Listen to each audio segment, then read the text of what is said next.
I brought this.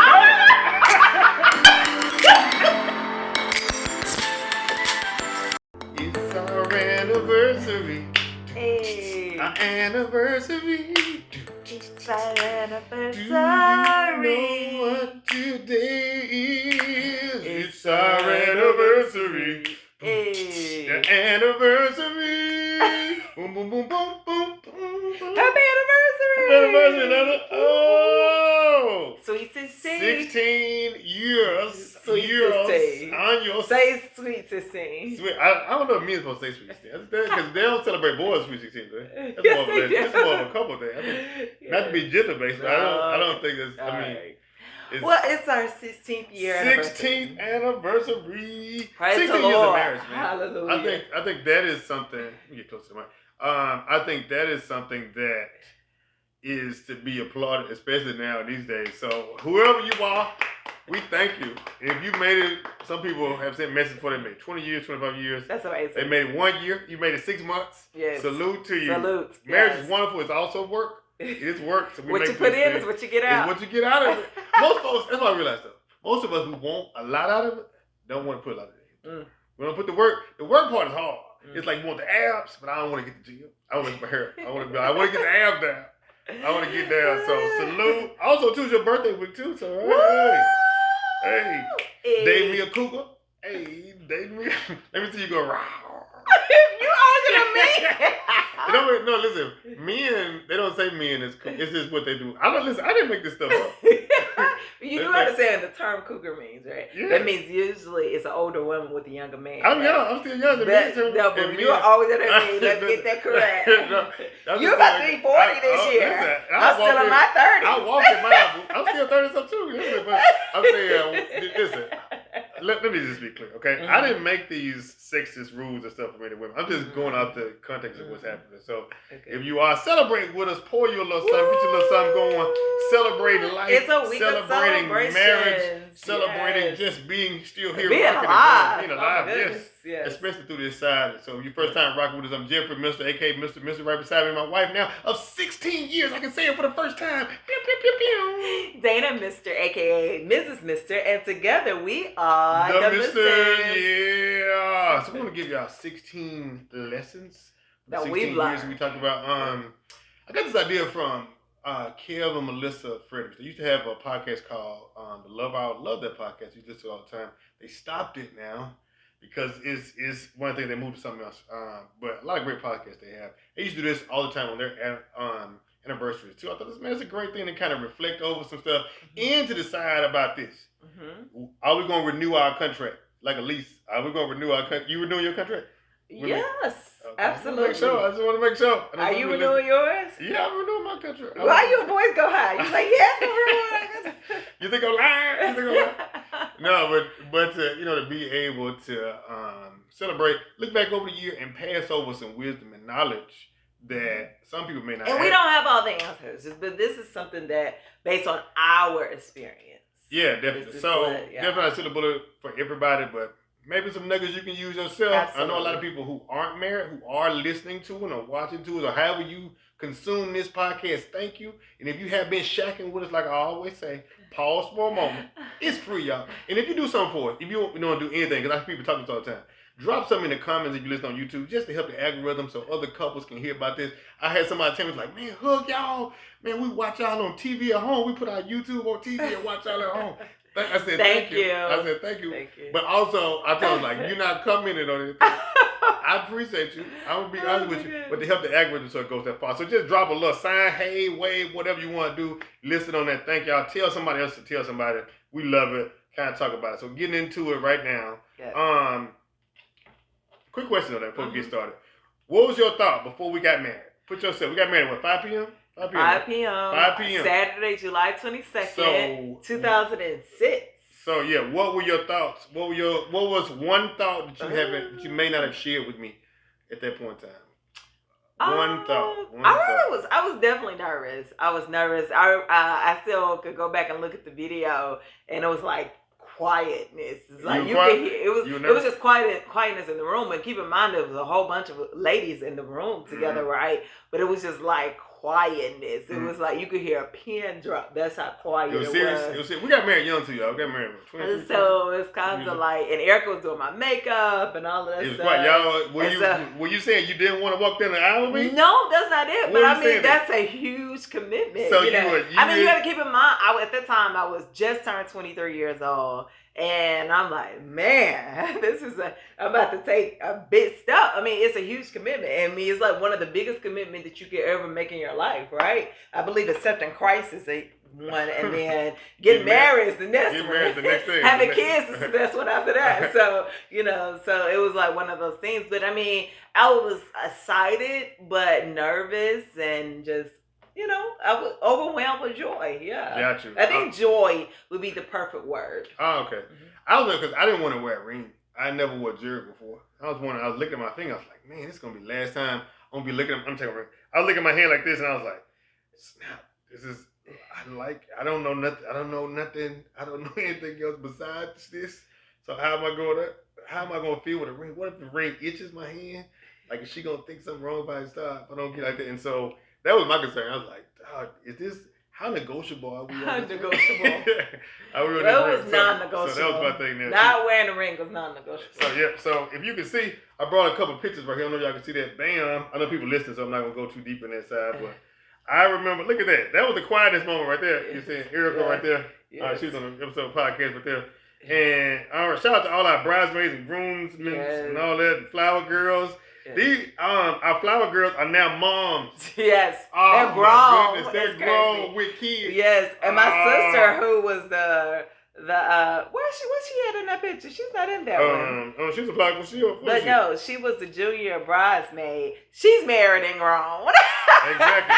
I'm married, so it's like Josh, who was what was he? Ring bearer. Yeah. He's married and grown. That's so crazy. When I just spent 16 years, a lot of things happened in 16 years, and so. Kind of, recap some of those and see what we can do. Kind of get there. So, so top 16, sweet 16. I don't say sweet 16. It's enough for men to say. I'm not sure. That's what men to say. First one. This is not in any particular order. I have one. Is to communicate your needs in a way your spouse can hear. I thought about for that. How good on each one of these? Just kind of brush through. How good are we on these, or I guess ourselves personally? Anything you kind of take away from it. So. First one is communicate your needs in a way your spouse can hear. I think it's so easy to kind of communicate the way you want to hear instead of the way they kind of hear it.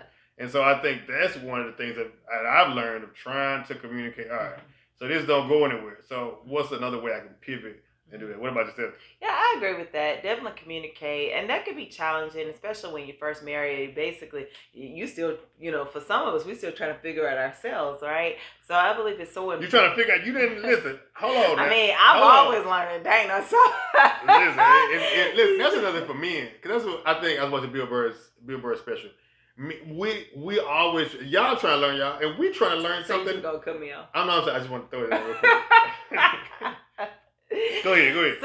So I believe it's so important. I think it goes back to going back to the love languages. I think that's the reason why it's so important to understand what your significant other love language is, because I believe that will help you understand better on how to communicate. If you know their love language, then it will help. Did you know mine? Let's make it perfect. Did you know mine? No, I didn't know. So how was you coming? So you? No, I mean we did. We did it after we took the test and all of that stuff. I think that helped. Were you struggling with that at all? No. No. So you good? You knew how to communicate with me? No. What? Look, are we gonna make it to 17? No. What I'm saying is, if you can let me finish, sir, you keep cutting me off. Go ahead. So, but what I'm saying is, it's so important to recognize and understand what your significant other love language is. No, we did not know what each other love language is. I want to hear what initially, so what I'm saying is, we have to take the test, all of that stuff, to find out what each other love language was, and therefore it helped us better on how to communicate. Gotcha. Yeah, that's what I was trying to get to. Our personal take on it. I'll think about it for myself. We did take a test before we got married. I think it was still a learn. We're still learning now. Yeah. Process. So it's something we got to get to. Number 2 is give more grace than you hope to receive. Give more grace than you hope to receive. I don't know. I feel like. Go ahead. I'm listening. Keep going. You're doing this, and so I feel like. What am I doing? Your arms is like this. What am I on? So your elbow keeps stabbing me right in the side. So just put your arms down. I didn't know. It's like you gotta communicate. Yes. So I am. Sorry, y'all. Technical difficulty. I was like, what about what's going on? Okay. So yes, give more grace than what you hope to receive. Mm-hmm. All right. Go ahead. You go elaborate on that. Okay, cool. I think all of us want grace when we do something happens, but I think it's how do you give grace in the other side. I think on each of these, I want to make them personal of our own personal experience. So I think of like being able to give grace. I think is like I have to remind myself that too of like sometimes I'm like, okay, I didn't say it this 3 times. I don't want to give any grace, but then I realize if I was on the other end, I would want grace. So I have to remind myself that it doesn't come natural.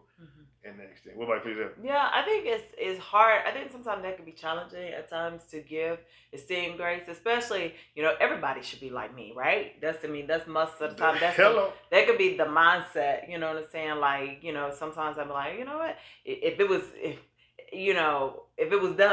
have done the way I would have done it, then, But I think it is important to definitely give more grace than what we, hope to receive as well. So, yeah. You gonna scoot back? I got my elbow in now. You take my elbow. Oh no, I'm I'm fine. trying to line us up. The camera, you might be off the camera a little bit. Okay. Number 3 is work should serve your marriage and not vice versa.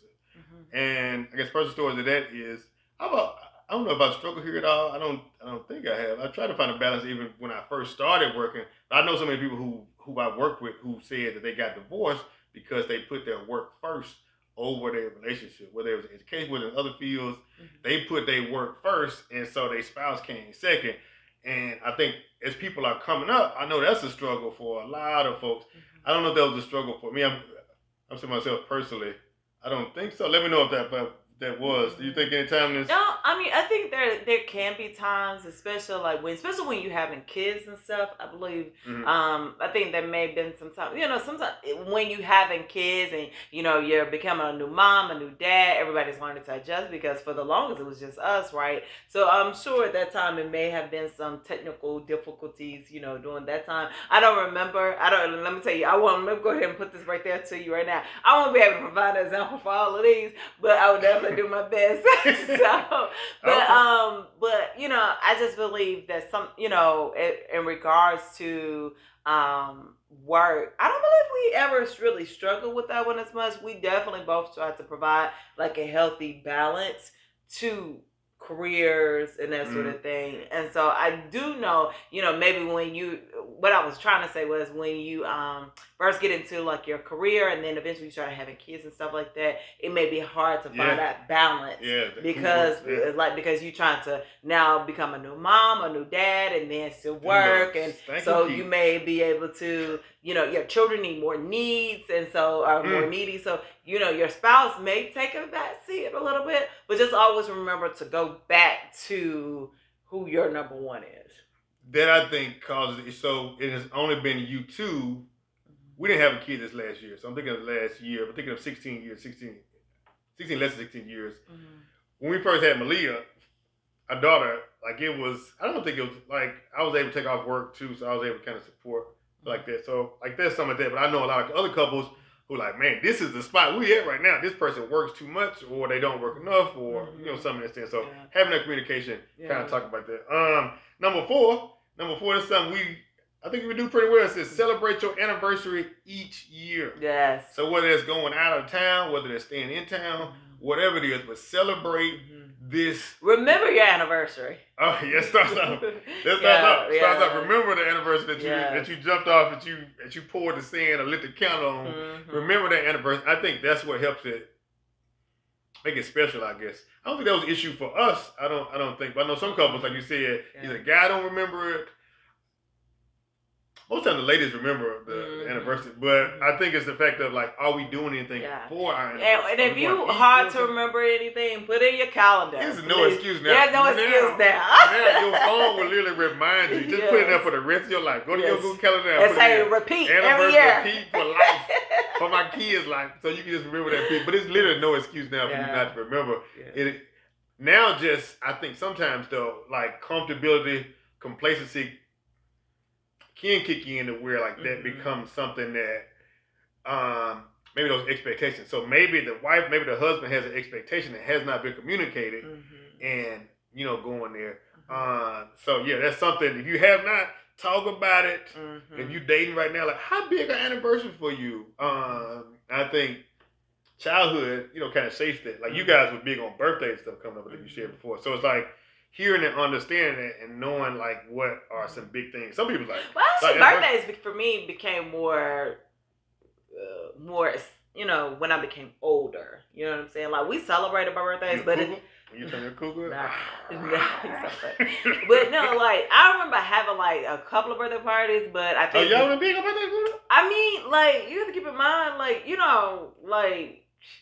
We did my first birthday party was big because I remember it was in my grandmother's house and that sort of thing. Maybe like 1-5. I remember my the birthday party that I remember the most was my 9th birthday party. What was it? I don't know why. It's just the one.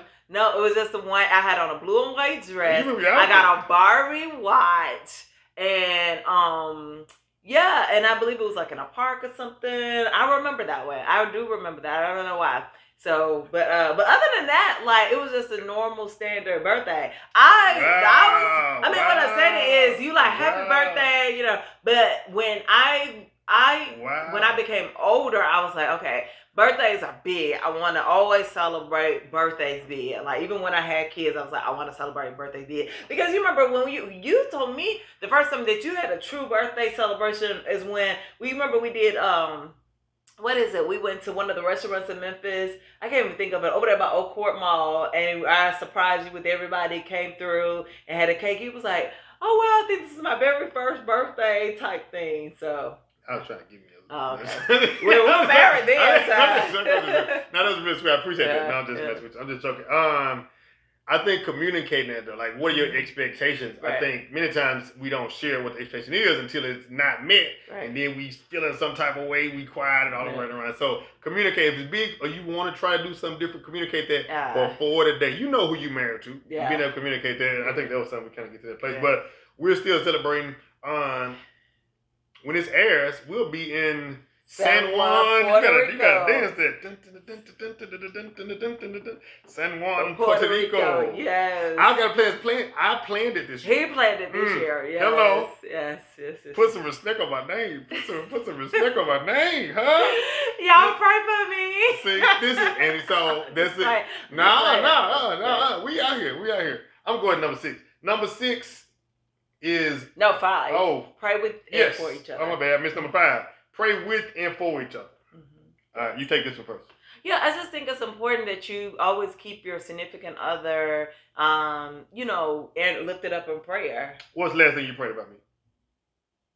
Well, every morning, this is my prayer. If you want to know, I want to know what you pray. Every morning, I want to know what you tell the Lord for me. Yeah, every morning my prayer is, Lord, protect us from all hurt, harm, and dangers. Guide us in the way that you would like for us to be guided. Okay. Allow us to be a reflection of your light unto others. Please continue to, I ask that you cover Jeff in the mighty name of Jesus. Okay. I was waiting for my name to be called first. But I said us. I don't listen. I want my name brought up individually.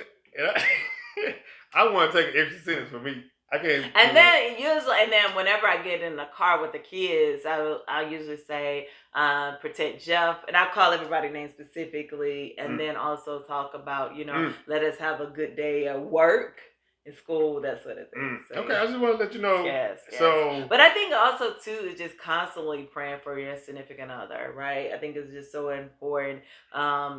Even when. Jeff, he don't know this, but even when that's what we're here for. Even when when he cuts me off, and I'm like, Lord, help him to listen to me. I mean, I'm just saying. You pray that during that moment. I do. I think it's important. Hold on, let me go to the Lord. No, Jeff, don't be facetious. But usually I'm like, well, and I'm like, pray, help him to allow me to speak. And help him to listen to me and help me to be more patient with him. There you go. So, I'm here to help. I'm doing the Lord's work, helping you get more patience. Yeah. So that's what it is. I'm doing the Lord's work here.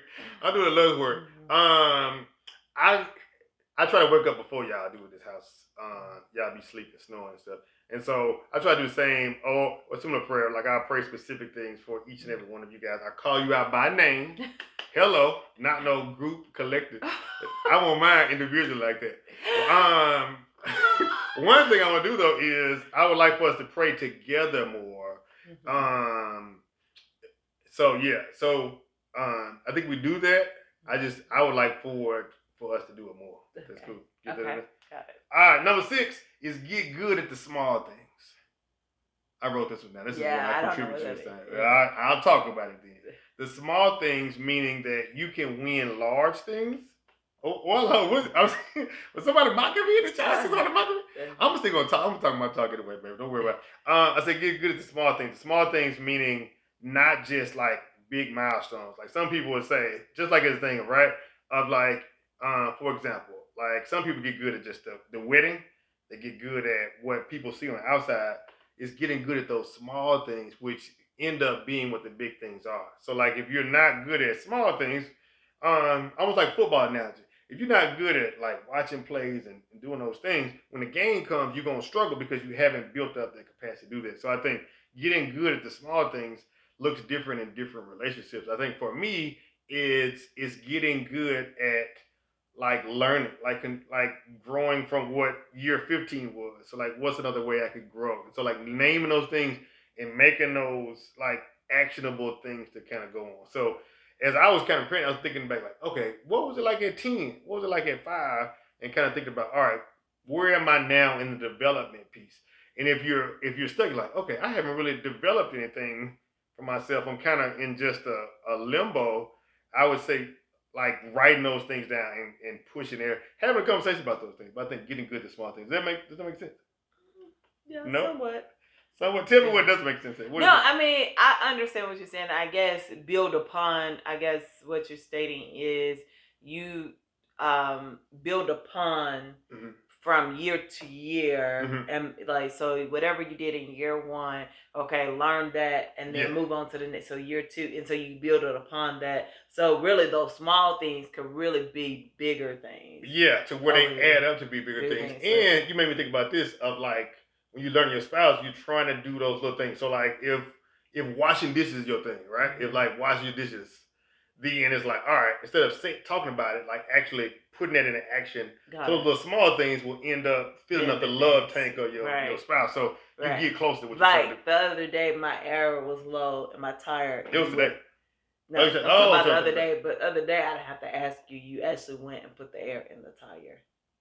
Yeah. So also, tired again. So I ain't want you to be out there like, oh no, man. So.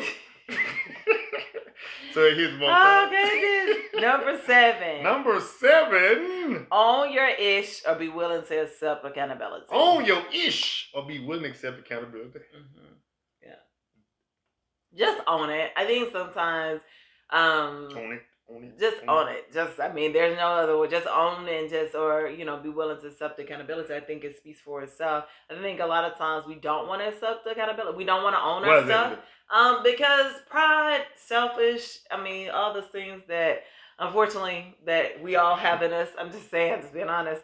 But I think it's so important too. If you know you've done something wrong, made a mistake, whatever the situation may be, just own it. So you can, and ultimately own it, learn from it. So eventually you can build upon it and move forward. Because a lot of times you won't be able to move forward. Your significant other won't be able to move forward unless you own it. And it builds up like hidden resentment if it's not discussed. I know some couples that I talk to, and they are like, all right, she don't say nothing about it, he don't say nothing about it, we just kind of brush under the rug. And I think when that happens, it doesn't go anywhere. You kind of build up. So I think own it. If you can proactively own something, that helps out to something. So if I come and say, like, all right, my elbow. I didn't know my elbow was using an example, what it was.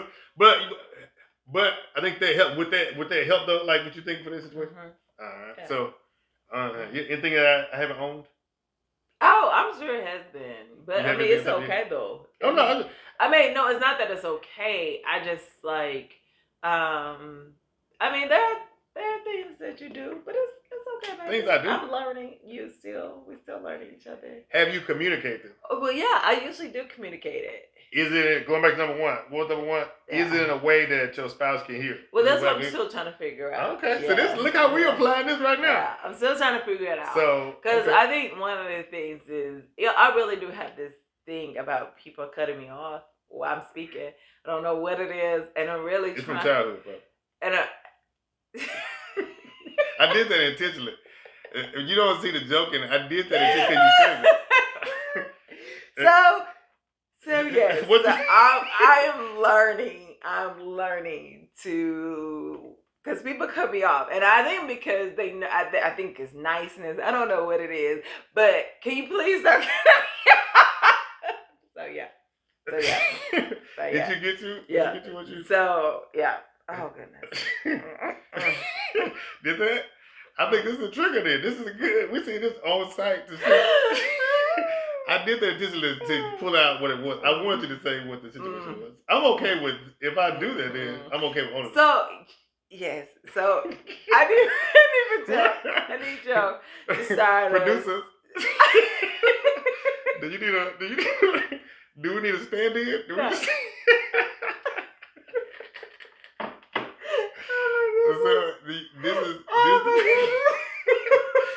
This is the discomfort. This is the uncomfortability I want to sit in and pull out. What Yellow Van Zant would say, this is where I want you to dig into. What's at the core? Also, too, Dana is wearing a new bra. I don't know if why are you wearing this thing? I asked him before the show. I said, hey, do you need to take? Nah. I said, you're not going to be able to talk about these. Jeff cleaned the bathtub with some bleach. And so just add it on. Okay, let me get my life together. Please do. Okay, I'm sorry. You got to get a stand in. The producer's like yelling about you. What is going on with that? Oh, goodness. Listen. Oh, goodness. I'll continue as my co-host cries silent like a Lifetime movie. She cried like a Lifetime when they made the shower down the clothes. You to stop cutting me off, sir. Oh my goodness. I just need people to stop cutting me off. It bothers me. So it's not just you. It's No.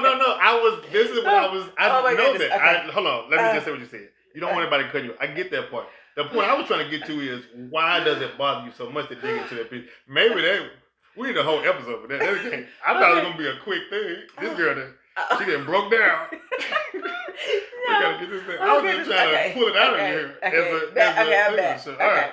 I'll read the next one. You just take a second to breathe, okay? Can you bring her some avion water? Okay. Oh, here we go. Keeping it moving. That was number 7. Number 8 is use I statements over you statements. Use I statements over you statements.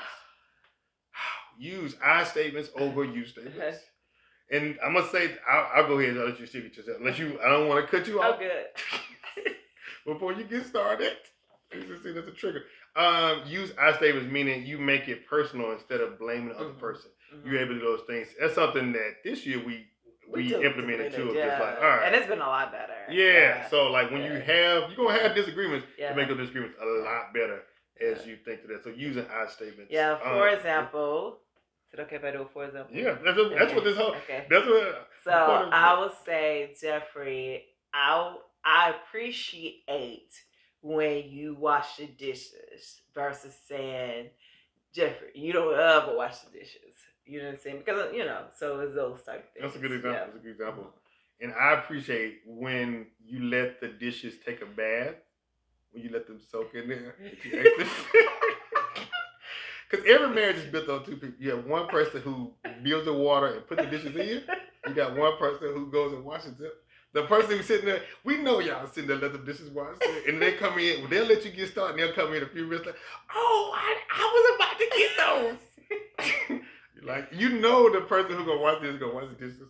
So I appreciate when you let the dishes soak in there, and then you actually finish, and then and you actually wash and rinse them. That's another thing. Like, who washed these dishes and left them in the rinse side? know that the other person will get it. So that's something. The soaps need to stay out a little bit longer. What? This is not a spot for these dishes. This is not a spot for these dishes. Okay. So that's 1 through 8. We're gonna pause here and we're going to come back with 9 through 16. So if you enjoyed those, let us know which one is your favorite, which one do you struggle with the most, and what are you looking for in 9 through 16, okay? We'll come back with those shortly. And if you argue throughout this episode, I want you to look at your spouse and say the Mr. Mantra, these 3 things, especially if they don't like being cut off. Look them in the eye and say, I like you. I like you. And we're back. And I love you. I like you. I love you. And I want you. That was the saddest kiss. Was that not the saddest kiss ever? Yo, my bad. And this is a microcosm of 60 years. I will give this is one thing. I didn't add this to the list. I'll say something and then come to bed. And she'll start coming back now. At least it's the first year, maybe year 16. She's like, you know what? It may not be something you were right. Like, we should do this, and it'll be exactly the words that I said before. Like, so I told her before. I said, hey, why don't you just put your old bra on, the one you're comfortable with? Nah. So we'll come back. Now through 16. Tell somebody about the greatest marriage and relationship podcast in the world. Love y'all.